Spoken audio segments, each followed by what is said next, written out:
Are we live yet?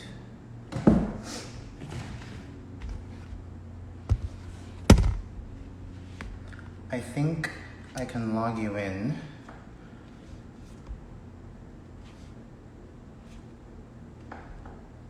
Okay.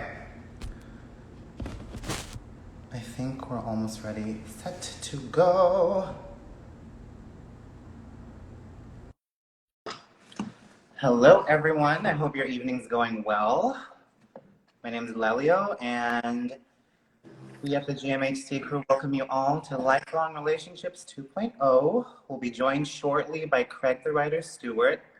Hey, Jason. Aaron's here. For those of you who are new to the Gay Men's Health Collaborative crew, we're based in Northern Virginia, and the work we do is centered around helping Black queer men maximize their social, mental, and sexual health. We usually do events at our physical space in Fairfax, Virginia, but right now, given Corona, we have to roll out events virtually. Today's conversation will be a continuation of an event that we held about 2 weeks ago, and we'll be tackling ageism. Today specifically, we'll look more deeply into where ageism comes from, how we can unpack it, and how we can unlearn it. And that's why we're here with Craig. I believe I can have Craig join the conversation in a sec. Also, feel free to share any questions, any concerns or remarks that you might have, and we'll get to them towards the end of our conversation. So at any point in time, hey, Jesse. Sorry, we're having a slight technical difficulty here, but we'll start shortly. How is everyone doing? Hope you're all excited. Hey, Craig. Hey, how are you? I'm good. How are you? I'm well, a little nervous. Why are you nervous? It's my first time doing this for the crew, so I'm a little kind of like, okay, I don't want to mess up. But okay, good stuff. Thank you so much for joining us, by the way. No problem. Thanks for having me. How are you doing? I'm well. I can't complain. I'm well. Okay.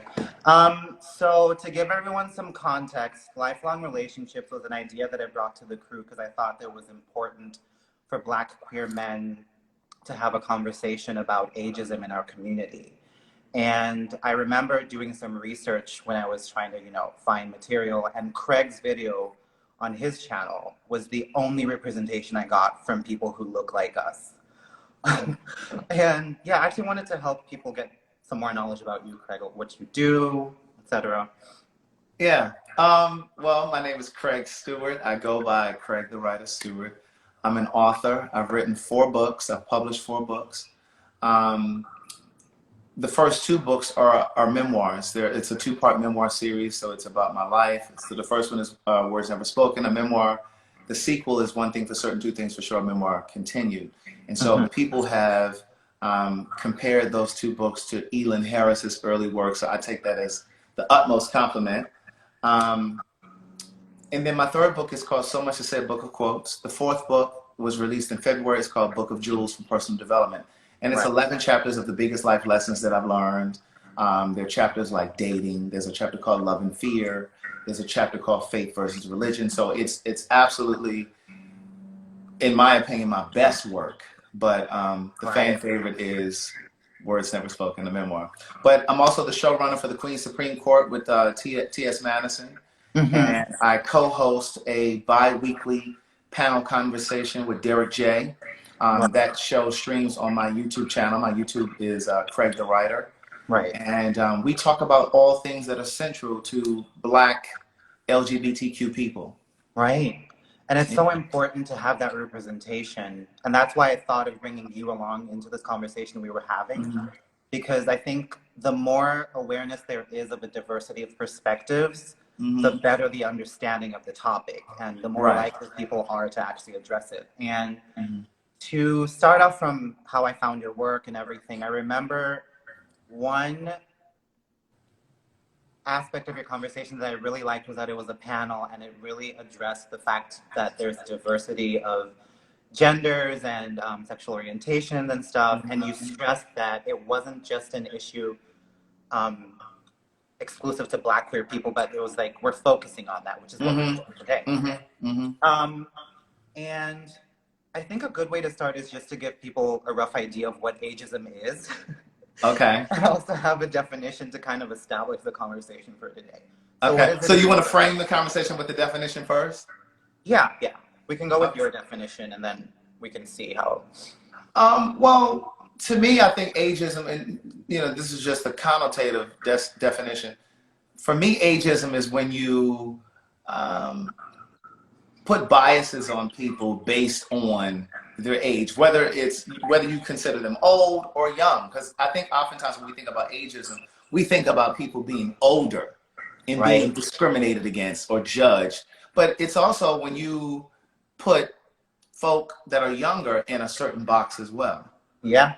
But the conversation that Derek J and I hosted about ageism in the Black LGBTQ community, we were specifically talking about those above the age 30.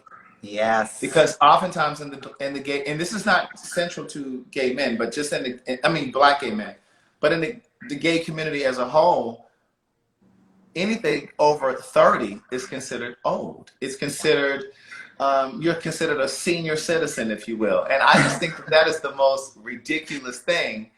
And I'm 44. Right. And when I turned 30, I had a really good friend at the time who was exactly 6 months younger than I am. Exactly 6 months to the day. Right. And I remember as I was approaching 30, he had another 6 months to enjoy his 20s. He was still going to be 29. Right. And I remember him, like whenever we would meet somebody or we'd be talking to somebody, the conversation comes up, oh, well, Craig, how old are you? And I would say, and before I could even say, oh, I'm 30, he would say, oh, Craig's 30. Craig's about to turn 30. And so one day I had a conversation with him and I said, why do you feel the need to let people know before I can even get a chance? I'm not ashamed of my age. And I said, are you struggling? I just started to sense that he was struggling with turning 30. And he opened up to me and he said, I honestly am. He said, he was starting to have like a midlife crisis, if you will. Like he was depressed. He was starting to drink more. He just wasn't at peace with turning 30. And I've never fretted getting older. I enjoy getting older. I think I'm at my best as I've gotten older, as I've evolved. I know more than I've ever known in my life. I'm more stable than I've ever been in my life. I'm more at peace with who I am than I've ever been in my life.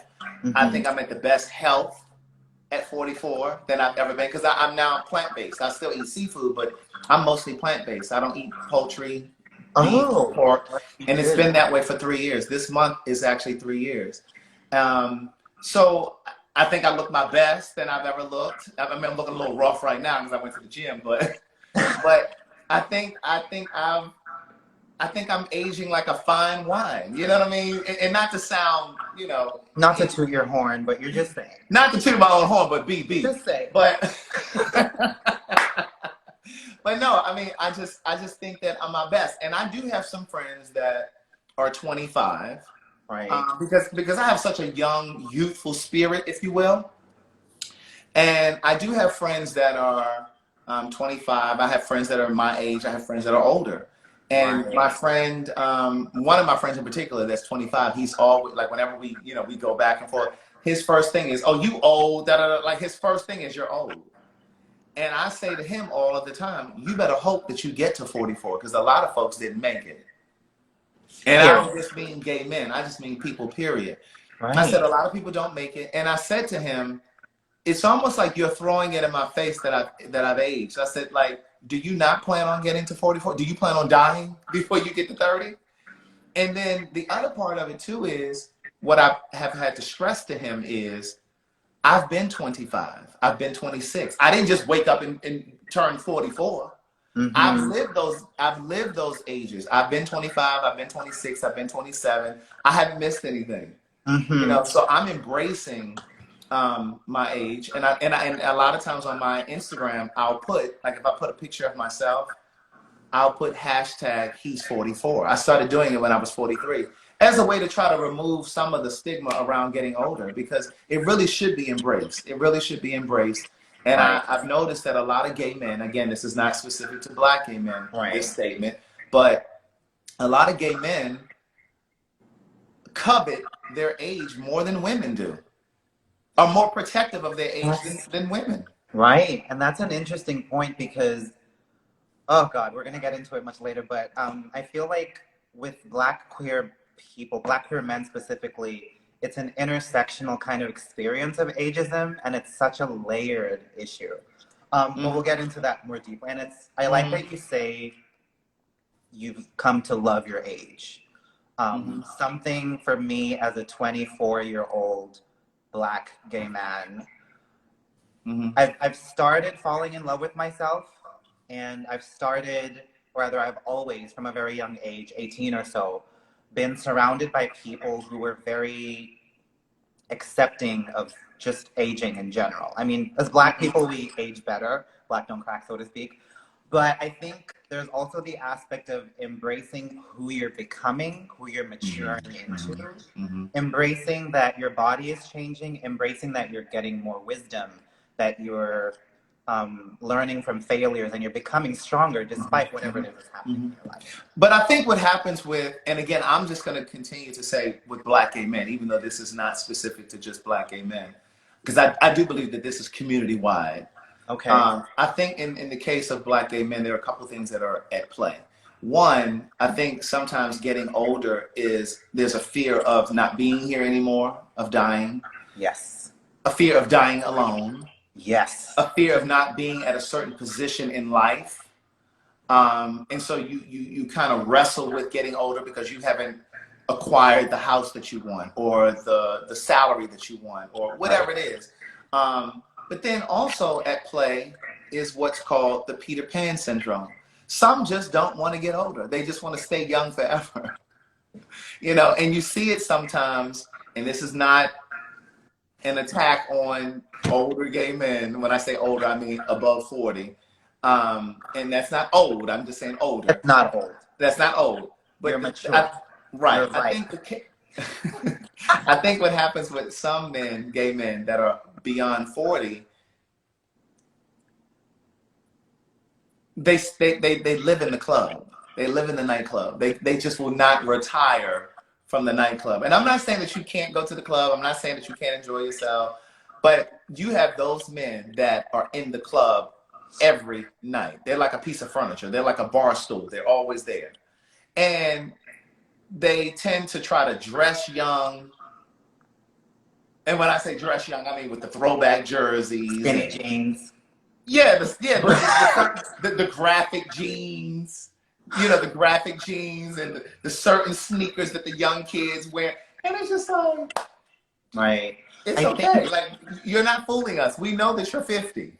That's interesting that you say that, because I think also the other thing, a friend of mine, I think you remember from our last conversation, Kevin Moore, the guy who was in Italy, was mentioning that a lot of things. I was talking to him about ageism, and he brought to my attention that the fact that Black queer people experience or are internalizing this idea of what a queer journey is through this lens of white queerness because of the media. We're not represented.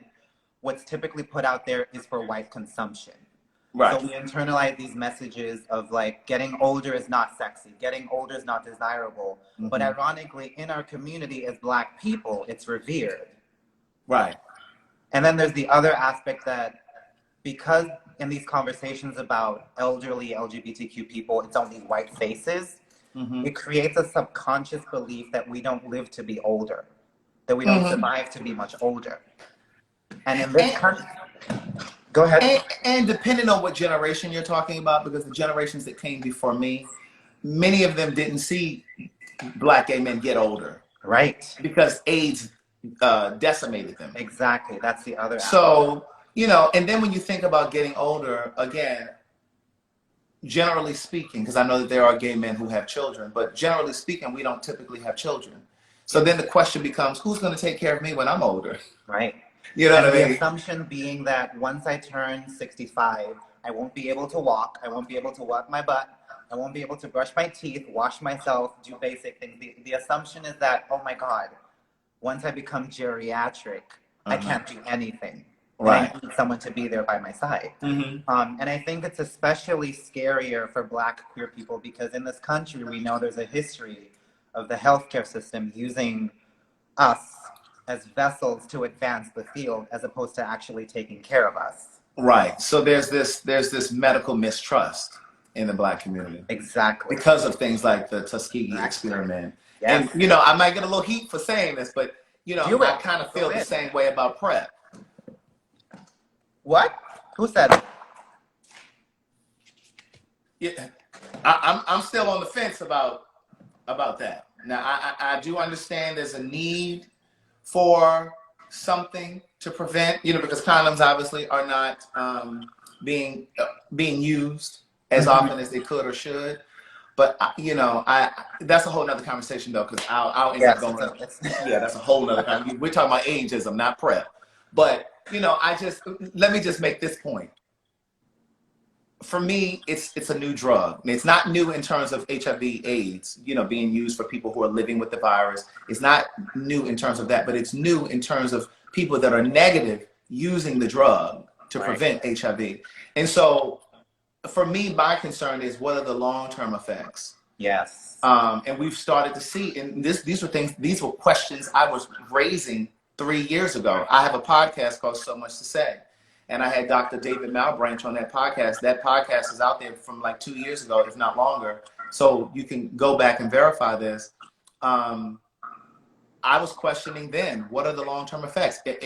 You know, perhaps it will prevent me from contracting HIV, but what is it going to do to my kidneys? And now we see these stories and these articles coming out about bone density and organ failure and you know what I mean? So it's just like, what's the exchange? Maybe it will prevent me from contracting HIV, but am I going to be attached to a dialysis machine 3 days a week? One thing I will say, though, to that, I don't know if you've ever heard of Descovy. Yeah. Okay. But I see where you're coming from. Even with Descovy, there's still that kind of reluctance because you're like, okay, they might have taken out, like, you know, whatever other side effects it was from PrEP, but what else is there that, you know? Right. And the other thing I think is interesting is how a lot of times these institutions, from my experience at least, or from what I've seen, they will use Black queer men for the experimental phase. They will use Black queer men for the testing and like feedback to let, you know, people know like, oh, this is something that's treatable, but you don't see like, oh, this was used in an experiment with Black queer people. Right. And let me just say this because I'm sure there's somebody watching who's going to say, well, there are more white gay men that are on PrEP now. But when they were in the testing phase, to your point, they were paying us to test it. And we had to come back every 3 months. They pay you $100 or $200 or whatever it was, you know, but again, we're talking about ageism. Right. Yeah. Geez, there's a lot we could go into, but I have so much to say. That's why my podcast is called So Much to Say. So I like that your definition was that we should, it includes the discrimination towards younger queer people because I also have seen a lot of definitions and even the World Health Organization says stereotyping, prejudice, and discrimination against people on the basis of age, but then they say a lot of things where it's like older people it's an everyday, and that's always towards the end of life where it's like you're closer to 100, you have grandchildren supposedly and whatnot, and it's really important, I think, for all of us to understand that there is discrimination faced and suffered by people on both sides. Spectrums, yeah, both sides of the spectrum. It's great. I'm 24, you're 44. Okay, tell me about your experiences of ageism. Like, what kinds of things have you been told or... At 44? Right.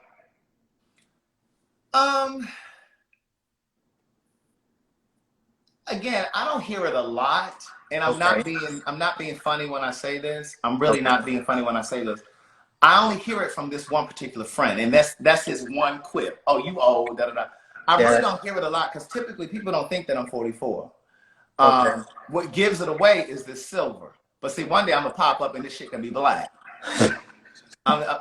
Just to show you, you know what I'm saying? But no, I mean, and I was just talking to my partner earlier today. I was saying to him earlier today that I have such a youthful spirit, and even like my energy level. I mean, because I've been working out at the gym since I was younger than you. I think I was like 22, 23 when I first started working out. So I've always had some level of fitness in my life. And then, like I said, in the past 3 years, I've moved to a more plant-based diet. So I'm very active. Like when I'm running up the steps, like people have said to me, like, I just don't even think of your age. Like, you know, like I just don't even think that you're 44. You know what I mean? Like, but so I don't really wrinkles. Huh? As if you're expected to have wrinkles and stuff like that. Right. And but then, relatively speaking, because when you talk about straight black men that are 44, they typically don't present this way in the world, right? Okay. Because some of my straight female friends often say, "Oh my God, you black gay men, you stay active and you take care of your skin, you take care of your teeth." Where with straight men, they don't typically take care of their body.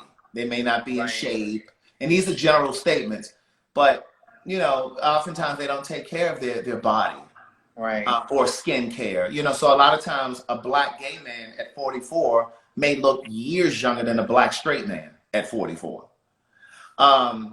So I mean, I don't really get discrimination. Like I said, that's just the one thing that one of my friends in particular will say. You know, he'll say, "Oh, you old," but I don't overall, like, I don't get that. Well, Derek J will sometimes, you know, he'll say little slick things, and he'll say, "Oh, well, you know, you old, Craig." Like he'll say that, but I mean, it doesn't bother me. It's never bothered me.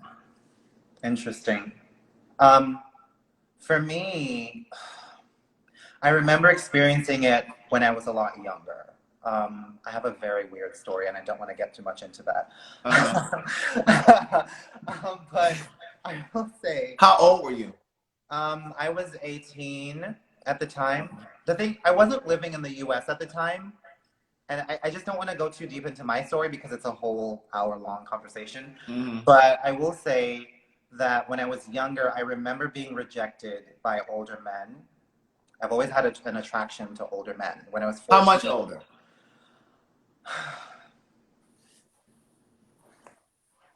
A decade. Oh, that's not bad. Sometimes a decade and a half.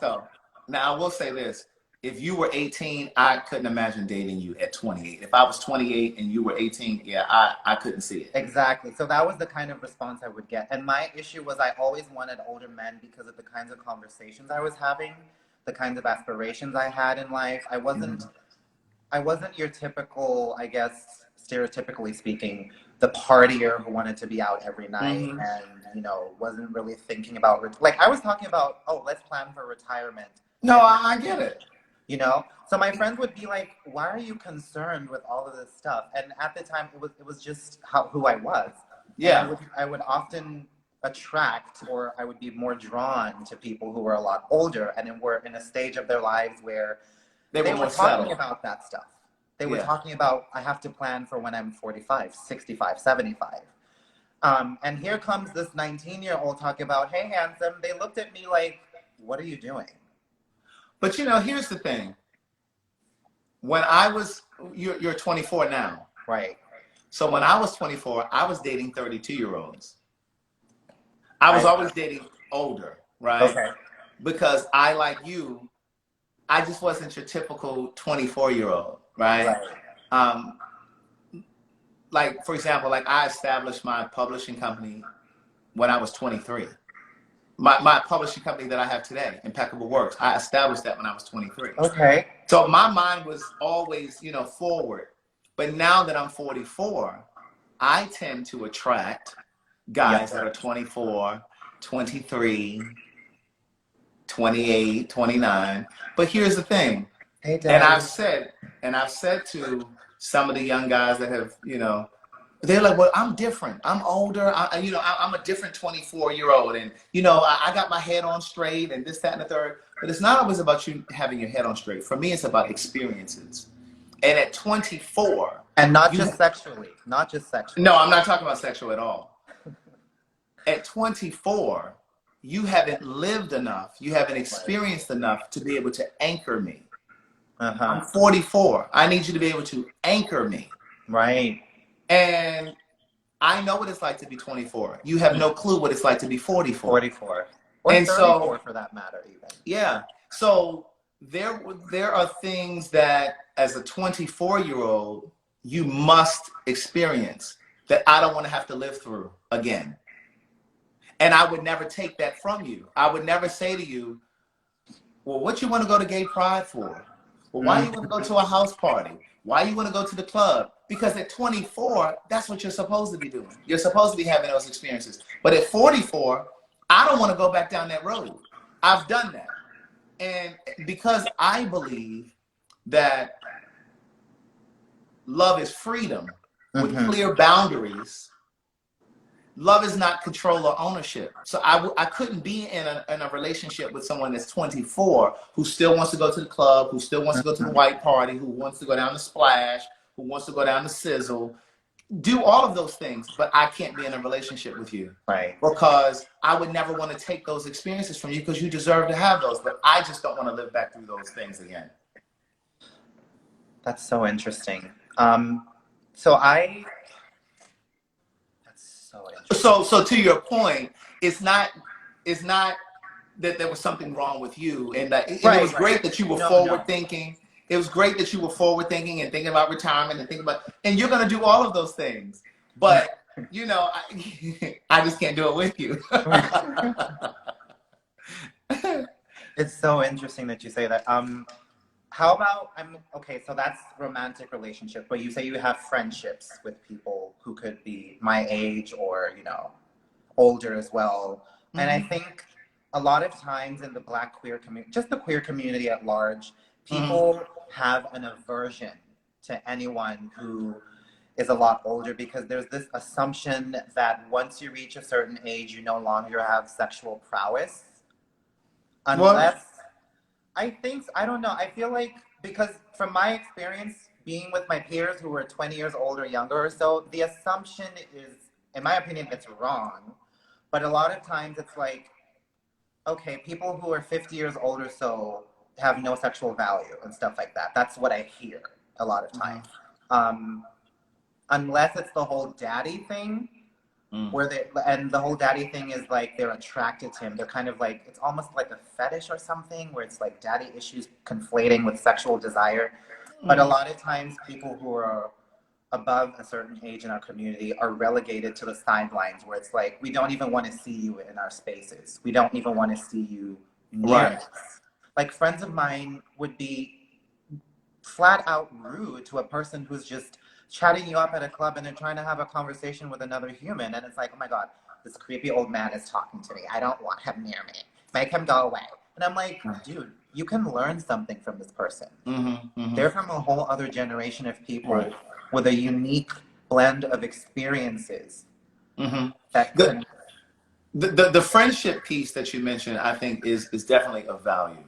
And like I was saying a moment ago, I have friends from all generations. I have friends that are my age, friends that are 10 years my senior. I have friends that are 20 years my junior.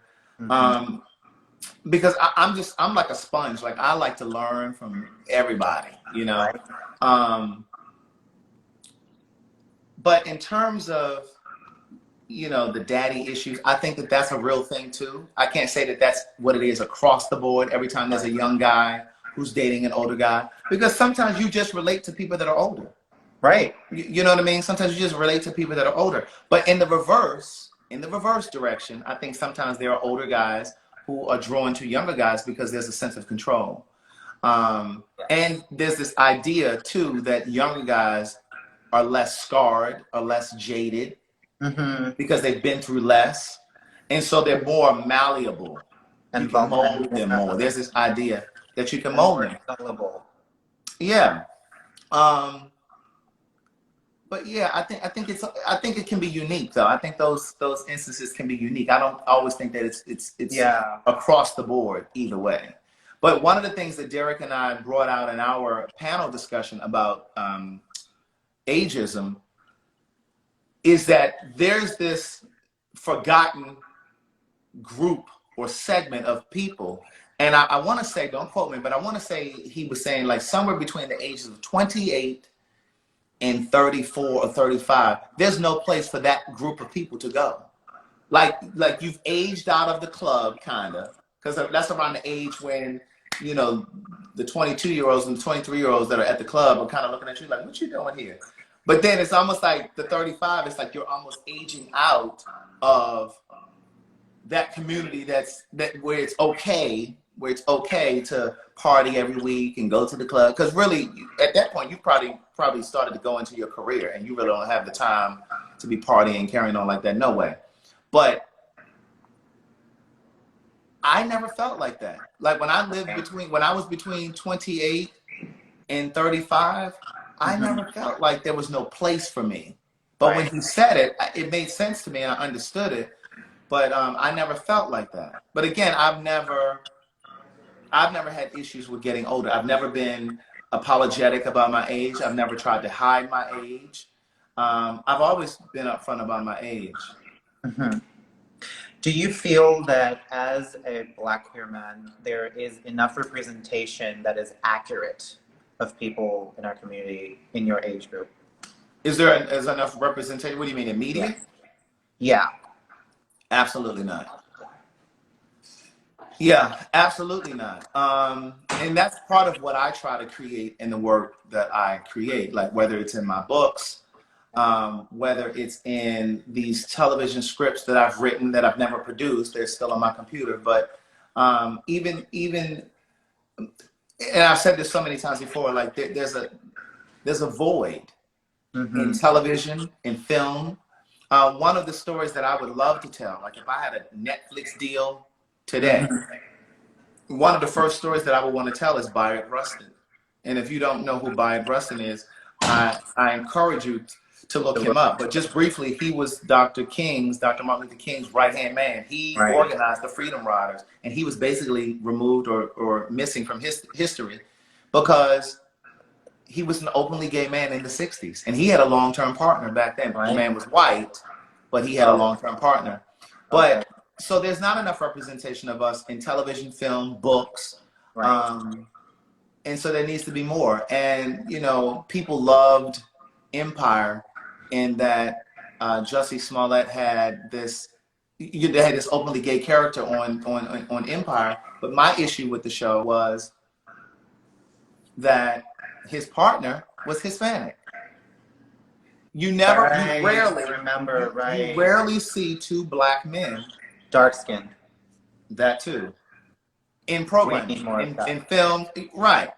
And then when they did introduce a Black character who was his boyfriend, if you will, it was just a hookup. It was the guy who was on the DL. They never really present us where we're whole, where we're comfortable in our skin.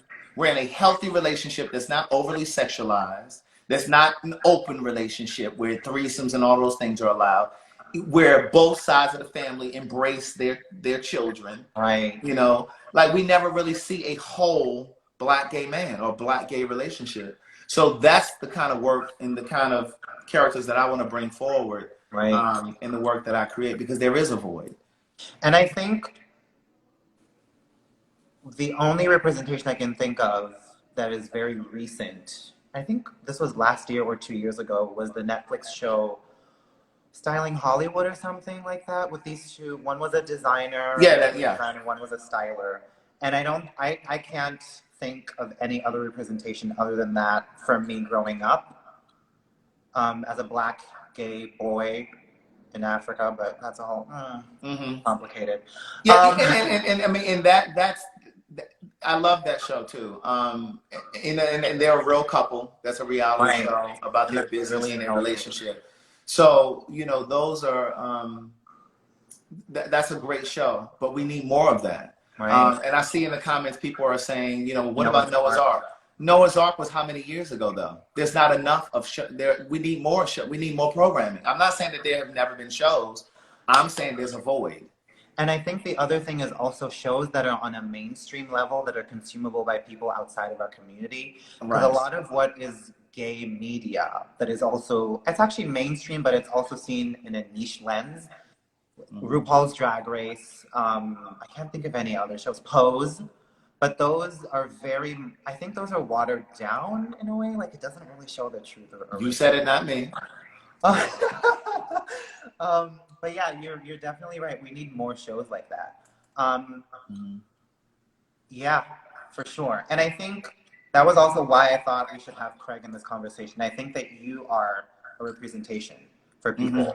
I know from your conversations that I've seen on YouTube that you prefer to keep your dating life private, but it's also good that you mention that you're in a healthy relationship. No, we can talk a little. I just don't, you know. No, I mean, like, you don't show his face. That's what I mean, right? Right. Not yet.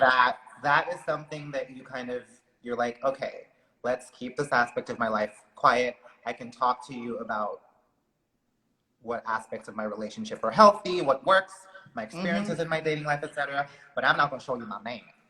Right, because and just at this phase of it, because I just think that we sometimes celebrate our relationships too quickly on social media. Okay. Before the foundation is really solid.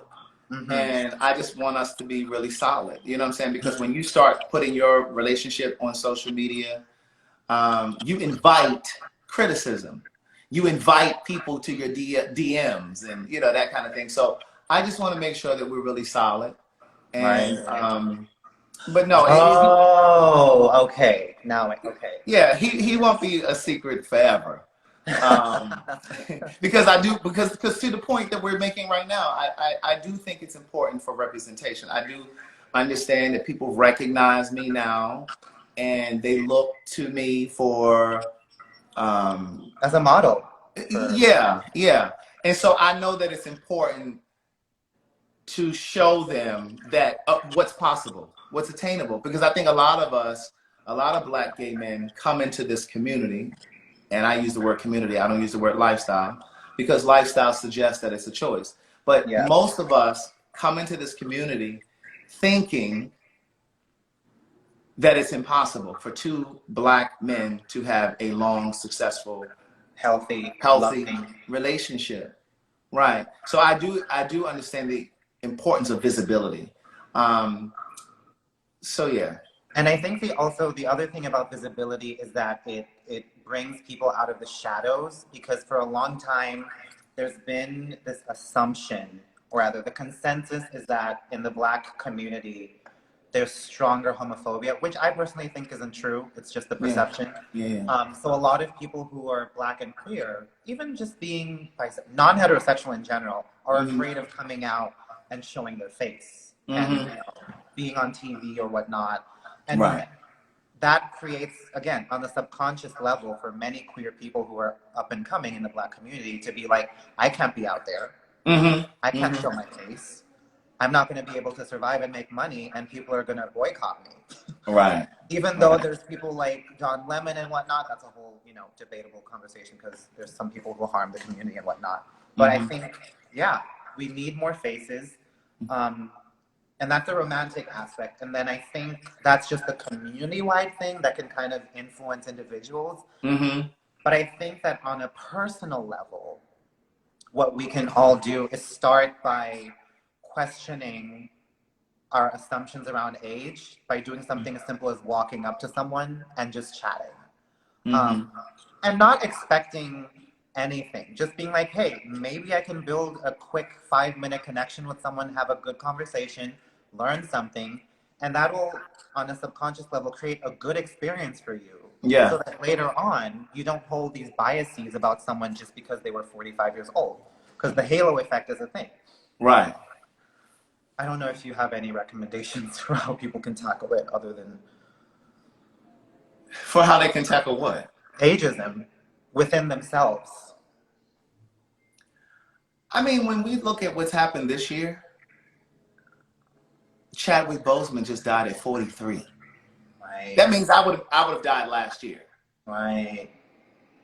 When you really put it into that kind of perspective, you're not promised. Like my thing is, you have to enjoy every single day to the fullest. And I know that sounds cliche, but I absolutely try to live every single day of my life to the fullest.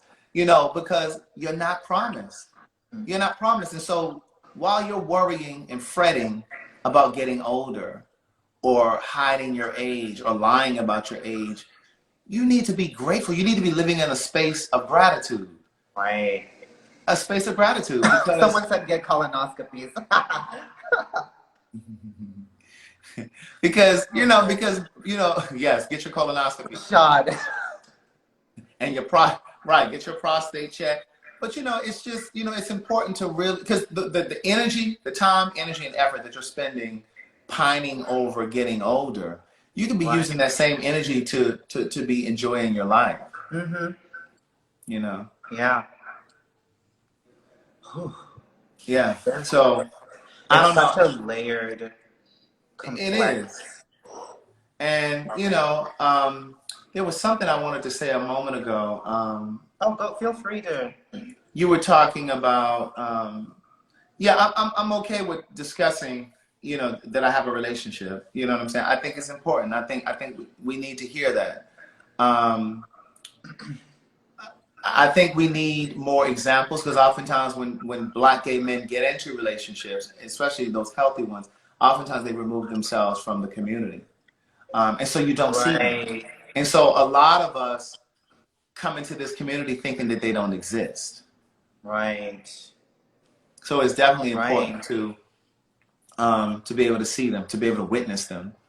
I remember when I was in my 20s, again, I think I was probably like 23 or 4, and a good friend of mine, he and his partner, they're older than I am.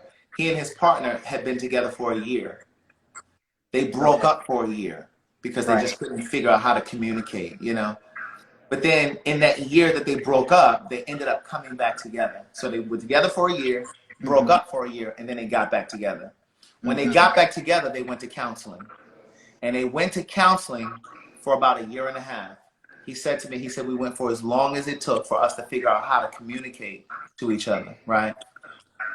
They still are together. I said I was 23 or 24. I'm 44 now. They're still together. They ended up getting married around the time that folks were just starting to be allowed to get married. So they've been in a relationship for a couple of decades, but they've been married for probably maybe 15 or 17 years or something like that. But they were a role model for me. Right. They were a role model for me. And of course, I don't know the intricacies of their relationship. I don't know what's going on in their relationship. But from the outside, I always knew that I wanted to have that. Right. I always wanted to be a person that had career success and financial success, but I also wanted to have that balance with personal success. I didn't want to be one of those people that had this illustrious career but didn't have the internal love and that personal, And that's one thing I've been working on myself, especially this year, because it's forced me to really turn the mirror on myself and improving myself and figuring out what I want in life. And one thing, and I brought this up in our last conversation, was that relationships will truly be your greatest wealth in life. And that's relationships with people around you and the relationship you have with yourself. First yourself, obviously. That intrapersonal. Exactly. I found that once you build that internal love, that internal abundance and everything, it just flows, and you attract all of these really enriching, uplifting people into your life. And you just feel happier. You actually, in turn, then be mentally healthier, and you make healthier life decisions, like eating properly, and all that stuff. And I got him doing celery juice. So like, when I saw that I do celery juice. Like I do, like once a month, I do celery juice for 7 days straight. And you can Google the benefits of celery juice. That's another thing that I do. But it's really good for your body. It removes toxins from your body. It's good for preventing cancer, dementia, Alzheimer's, anything you can think of. Just Google the benefits of it. But I have him doing celery juice, and like he's like, well, he said to me today, we need to get some more celery. we need to get some more celery so we can do some more juicing, because we got about another day left before we run out of celery. But that's what relationships are about. They really are about. And I talk about this in my 4th book. It's called Book of Jewels, as I mentioned before. But relationships are the place that you go to learn and grow. Yes. And I talk about that in a chapter called Love and Fear. Mm-hmm. And this book is really from my own personal experiences. If you're not interested in learning and growing, then a relationship isn't the place that you need to be. No. And one of the things that I know for sure is that love is for everyone, but relationships are for the mature. Yes. Can you say that again? Louder so the people in the back can hear. Love is for everyone. Relationships are for the mature. And what I will tell you is I had been single for a very long time before he and I got together. And I had done all of this personal work on myself. Remember, I had written 4 books, so there has to be some sort of self-healing in writing a book. Even if you've never written a book, if you journal, there's something about that. That's, again, that introspective work, that inner work that you have to do, that we all have to do to grow and be a better person. Mm-hmm. And with all of the work that I had done on myself before I met him, there was still work to be done once he came. Because there were certain things that I could only learn and I could only see because he's in my life. There are certain things that he's brought out of me that I now know that I need to still work on. Right. Right? It's that thing. Mm-hmm. And see, relationships aren't for the faint at heart. You have to be willing to trust your partner enough to show you you. Mm-hmm. Your relationship, your partner should be a mirror. Yes. For the things that you need to work on. Mm-hmm. But oftentimes people get into relationships with the wrong ideas. People get into relationships thinking, oh, this is somebody I can have fun with. We have great sex. We have things in common. Damn all of that. That stuff is great. That stuff is surface. But this is the person that has to be able to anchor you. You have to trust them enough to be able to pull out those things in you that need to be changed, that need to be improved. And if you don't trust your partner enough to do that, or if you're so sensitive or so egoic that you can't allow a person to point out your flaws, because we all have them, then you're not ready for love. You're not ready for a relationship. You have to be receptive for sure, because it's also that, you know, they want you to be better and you should want to be better. And if you've chosen the right partner. Yes. Thank you, love is love. I love you too. I think that answers the question, what's the key to long-term relationships? Yeah, stepping out of your own way, getting out of your own way, putting your ego in check, putting your pride in check. Right. You know what I'm saying? One of the things, there are things that you know that I've experienced with him that I would have run from years ago. I was a run. But see, I'm at a point because I love him enough that I'm willing to grow for him. I'm willing to grow for him. And he's obviously willing to grow for me because there have been things that I've had to point out for him as well. You know, but you have to be willing to grow for the person that you're with. Right. I think also, to piggyback off of what you said, there was so much good juicy stuff you said there. It's always, people have to understand that in a relationship, your problems won't necessarily go away. Mm-hmm. It's not that, oh, I'm in a relationship now, I'm going to be happy, this person is fulfilling all of my needs, I feel complete. I don't like the idea that you find your half to complete. You should be whole. You should come into a relationship as whole as possible. Okay. As whole as possible. Because you want a partner, not a therapist. If you need a therapist, you need a therapist. Not, you know, that's your partner is not there to give you or offer you therapy. You need to come to that relationship as whole as possible, for sure. Right. And you shouldn't be seeking happiness from your partner. You should be happy already. Right. You should be throwing happiness out there. Yes. You should be happy already. It's funny. It reminds me of this one saying someone said, do you want to be in a relationship where do you just want sex and a therapist? I feel like that's a question everyone should ask. And look, and somebody to go out to eat with 2-3 times a week. And someone to pay your cell phone bill if you're a little short on, you know, can I hold $40? Like, just somebody to give you a little gas money. No, you just need a friend. Or that's a sugar parent. A relationship is the place we go to learn and grow. If you're not willing or looking to learn and grow, then that's not where you need to be. We all have to be teachable. Mm-hmm. With all of the practical stuff that I know, I don't know it all. Right. And when I go to this relationship, I'm going to learn. Mm-hmm. I'm a student. Right. You know what I'm saying? I'm a student. You know, we all have to be teachable. there was so much juicy stuff here. Let's see another question. What are some things we hear on social media with regards to ageism? I think I don't know. I have my own thoughts, but I wanted to let you speak on it first. I mean, pretty much what we've said already. Like, once you pass 30, you've aged out of the gay community. 30 is the gay 60. Right. But ironically enough, straight people don't see it that way. No. That's what's so ironic. Really don't. Yeah, straight people don't see it that way. I mean, from my personal perception is I think just the kinds of people that are revered on social media, it's not so much the social media itself, it's the people on social media and the kinds of bodies, the kinds of colors that are revered, that are put on a pedestal, which people get a lot of likes, which people are seen as sexy and whatnot, that kind of stuff. It's more reflective of the communities that, you know. And then also, I think too, just to underscore the point we were making a moment ago, I also think that the age of 30 is such a tipping point for so many gay men, because typically straight folks are getting married by 30. Right. Straight folks have had maybe at least a child or two, you know. And so that's kind of like that age where it's like that defining age.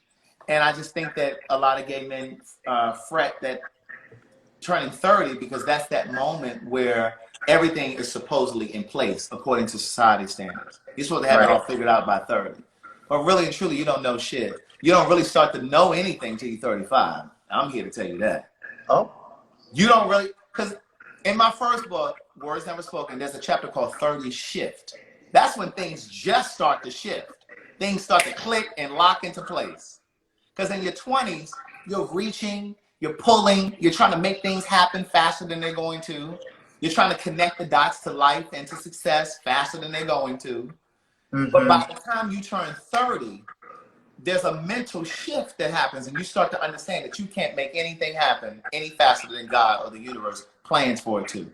By 35, you really start to rest in that. You start to relax in that knowledge, in knowing that everything happens when and as it should. Yes. I can't manipulate life. I can't force the current. I'm only here to enjoy the ride. I can put out energy into the universe, but in terms of when the timing of it all, you have no control over the timing of it all. Right. The universe has its own calendar. Right. And at 35, that's when you really start to understand it. Baby, at 40, oh, it's a wrap. Right. It's a wrap at 40. You know, my partner says to me all the time, he'll say to me, so what you doing today? I'm like, let me explain something to you. I worked very hard to get to this point. I'm doing nothing today. Right. I'm laying around. Being my sexy ass black self. I'm going to lie around today and do nothing. I'm going to watch television for a couple hours, and then I may get up and, you know, like, I've worked to get to this point. You know. Right. Well, this was really good. We have to wrap up, but I wanted to thank you so much for joining. And absolutely. Thank you so much for being a voice in the Black queer community, for being the representation yourself. I think a lot of times people forget that they can be representation themselves, and you do that really well. I wanted to give you this opportunity also to let people know about more of what you have upcoming, what you're doing. Yeah. Well, let me say this before I say that.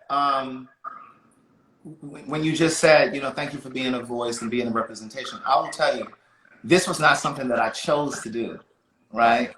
My first book, as I mentioned, is called Words Never Spoken. I believe that book chose me. That book called me. That book wanted to be written.